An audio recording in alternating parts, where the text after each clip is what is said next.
सबसे पहले तो मैं आप लोगों को धन्यवाद देना चाहता हूं, क्योंकि जीत की खुशबू आने लगी तब में। सिर्फ खुशबू आई है, हलवा मिले नहीं ही तक है। पैक पूत गलन लग गए थे, खुशबू आने लग जाकर।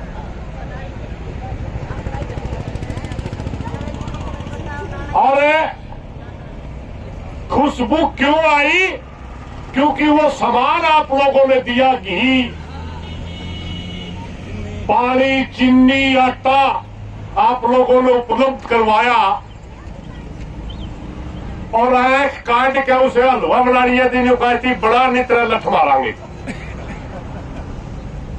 तब यह खुशबू आई। मगर साथियों एक बात याद रखना, ये भारतीय जनता पार्टी के लोग हैं। इनसे पहले भी हमने सरकारें देखी, चौधरी बंसीलाल का शासन देखा, बदलाल का शासन देखा, ओम प्रकाश चौटाला का शासन देखा। उन सरकारों के दौरान भी आंदोलन लड़े, और जब समझौता हो गया तो लागू होया करता।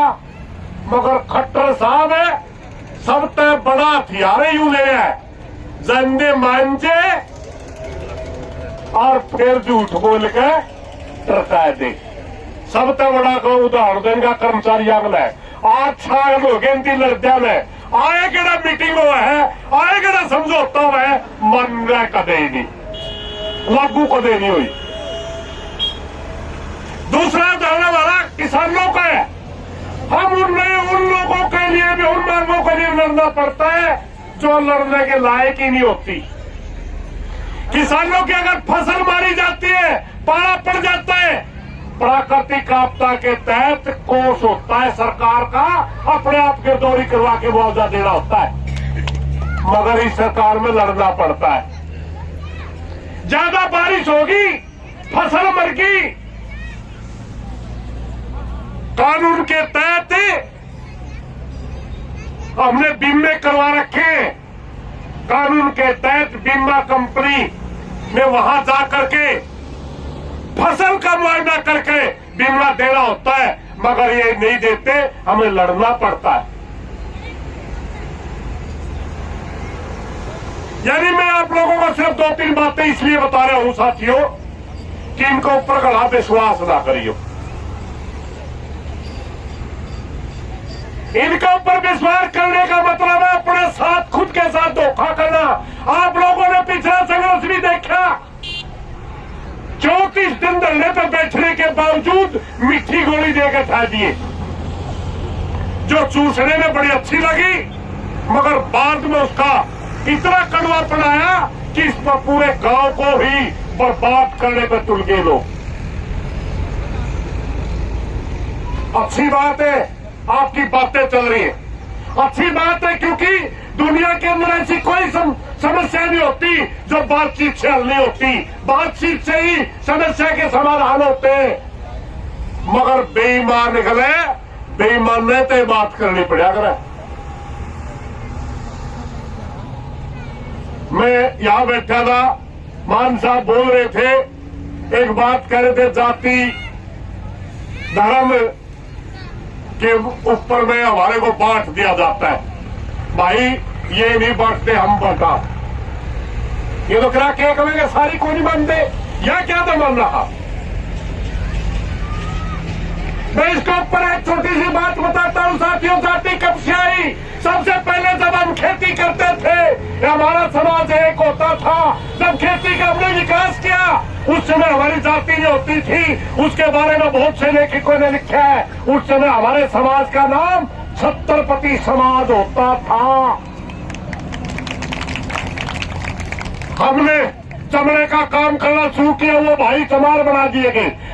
मिट्टी का काम करना शुरू किया, कुम्हार बना दिए। सोने का काम करना शुरू किया, सुनार बना दिए। और गुर्जर जाट का तो मामला थोड़ा सा था, कट्ठे टांगर पाड़ा कर दे, जिसने कहे रख ली वो गुर्जर रह गया, जिसने उसके बाछड़े जोड़ के हड़बा दिया जाट बन गया। इतना फर्क था। जिसने छत्तरवार था लिया ठाकुर बन गया।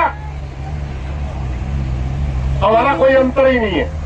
ये बकवास है सारी। ये जाति और धर्म में बात करके अगर ये वोट नहीं ले तो इनकी वोट को नहीं मिला भाई। अपने गरज के लिए आज से शुरुआत नहीं है, अपनी गरज के लिए बहुत से लोगों ने जातियों को इस्तेमाल किया है और झूठ बोल के किया है। हमारा डूम भाई मिरासी होया करे ना, एक कहा अपने ती लेन का मारा रुका कहा राजा तेरे सोने के मंदिरे देखे कदे सोने के मंदिरे लेन खातर कराया करा भाई। जात का नाम है वोट लेन खातर करा। इन्होंने नहीं बांटा अपने को, हम खुद बटे। जब हमारी समस्या साध रही है, जब हमारा काम एक है, जब हमारा रहन सहन एक है, जब हमारी संस्कृति एक है, जब हमारी भाषा एक है, तो हम क्यों मुकाबला का भाई? ये हमारा काम है, हम लाला का। अगर एक बार हमने इनको मुंह तोड़ जवाब दे दिया और सही मौके पर बोल दिया कि हम न चमार है, न धारक है, न वाल्मीकि है, न जाट है, न ठाकुर है, न गुर्जर है, न हीर है, हम सब किसान और मजदूर है। तो ये कह रहे छोड़ देंगे भाई हम कुआरे। और ऐसे सारे तो कोई पंडित जी बैठा होगा, बुरा ना मानिए, हमारे तो ब्राह्मणा नहीं, ब्राह्मण को नहीं मानते हो। तो आरएसएस के प्रमुख के ऊपर एक शर्त है कि सिर्फ चित्त पावन ब्राह्मण उसका अध्यक्ष हो सकता है। हमारे तो ब्राह्मण भाई हमारे गलत खेती करनी है, हमारे मंदिरा में बैठे हैं, हमारा भाईचारा निभावे है, परमात्मा का राम का नाम ले रहे हैं, मंदिर का न भाई झाड़ू पोछा करते हैं और गांव वाले भाई पे एक एक पीपा अनाज का दे दे फसल पे। हमारा तो यूं बुआर है, हमने तो बेड़ा नहीं चित्त पावन की बीमारियों है। भाइयों ये जातिवाद का जो मामला बहुत लंबा नहीं चल सकता। अगर समाज में विकास करना है, अगर देश को आगे ले जाना है, मात्र दो चीजें होती है इसके अंदर। अगर किसी देश में आगे बढ़ना है, उसके अंदर कानून व्यवस्था का राज हो, उसकी जनता की एकता हो और अपने देश को आगे ले जाने के लिए उसमें एक नई सोच हो, यही होता है विकास का पैमाना। और हम अपने देश से प्रेम करने वाले लोग हैं, हम अपने देश को आगे ले जाकर जब देखना चाहते हैं। जाति और धर्म के ऊपर बात करके जब हमारे देश के अंदर ऐसी ताकतों का शासन आया जिसने जाति और धर्म की बात करी, उसी समय हमारे देश को नुकसान हुआ है, फायदा नहीं हुआ। इसलिए साथियों, पुलिस साहब ने कहानी बताई थी, पंचतंत्र में है वो कहानी, चिड़िया वाली काग वाली। उसी तरह मैं छोटी सी बात ही बताना चाहूंगा, वो पंचतंत्र की नहीं है। एक गांव में कोई साधु रहता था और उसके साथ एक आस्था जुड़ गई गांव की कि जब भी इस गांव को बारिश की जरूरत होगी ये साधु नाचेगा और इसके नाचने से परमात्मा राजी होकर बारिश करेगा। दो चार पढ़े लिखे नौजवान आगे कि अगर नाचने से बारिश होती है तो साधु के गला सूत्रा नाचा, हम भी नाचांगे।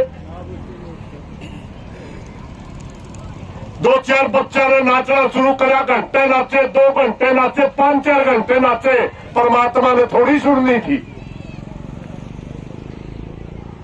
वो कहने लगे यार ये भाई नाचने तो राम बरसे तो मारे नाचने घड़ी बरसे, बाबा क्या कर देगा ऐसा, बाबा नाच दो। बाबा बोला चलो ठीक है, ताने छिक लिए। बाबा नाचने लगे, 1 दिन निकला, 2 दिन निकला, 3 दिन निकला, बाबा नाचे गया, परमात्मा ने आर का बरसना पड़ा। तब वो बच्चे कहने लगे जी हम यूनिवर्सिटी के अंदर पढ़ के आए हैं, बहुत पढ़े लिखे बालक है, सारे पीएचडी कर रहे हैं, आपके अंदर ऐसी कौन सी कला है? या तो आप मौसम के अच्छे जाता है कि बारिश को पहचान लेते हवा के द्वारा? बोला नहीं बच्चा, आप समझे नहीं, आप सिर्फ इसलिए नाच रहे थे कि हमने बाबे की थ्योरी को गलत साबित करना बारिश से आपका कोई लेना देना नहीं था।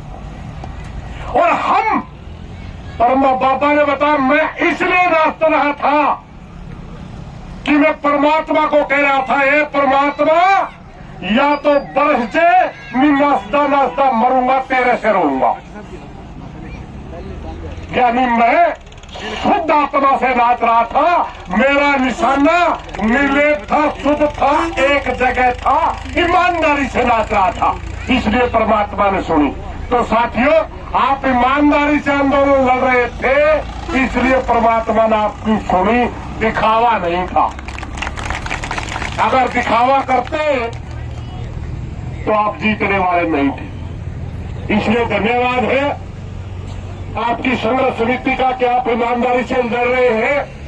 और मैं पुनः फिर आपको एक हाथ जोड़ के प्रार्थना जरूर करूंगा, इन जनता का संघर्ष, इस जनता का संघर्ष जाया नहीं जाने देना। ये आपके ऊपर विश्वास करके बैठे हैं, ये आपके ऊपर पूरी तरह समर्पित है कि हमारे नेता जो कहेंगे 100% सही कहेंगे, इसमें कोई इफ और बट नहीं होगी। इसलिए मेरी प्रार्थना संघर्ष समिति से धोखे में नहीं आना। अगर सरकारों के धोखे में आप आ गए तो जनता आपके ऊपर फिर बाद में वो बातें टाइम नहीं आता, फिर जनता ने यूं कहा करे फलाना थोड़ा सा नीचे हो गया, वो बातें दोबारा नहीं आती। इसलिए कोई गलत बात लग रही माफी चाहूंगा। धन्यवाद साथियों।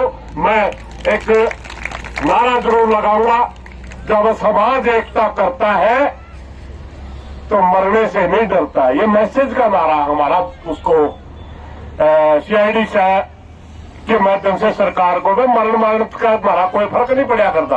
हमारी बात मान लेगा तो बढ़िया है, और नहीं तो हम बैठे हैं।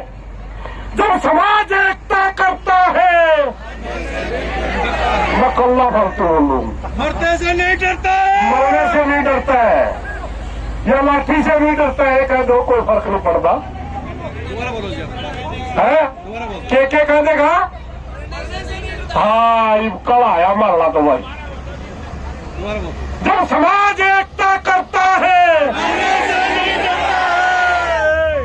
वो भाई ताशे खेलने लाग रहे हैं। एक बात बताऊं मैं ताशा में भाइयों, इस ताशा में से कोई ना जीत्या ना को हारा। ताश बैठते लुकेंगे इनके बेगी होगी, कदे नहीं आई को ना आया कर। धन्यवाद भाइयों।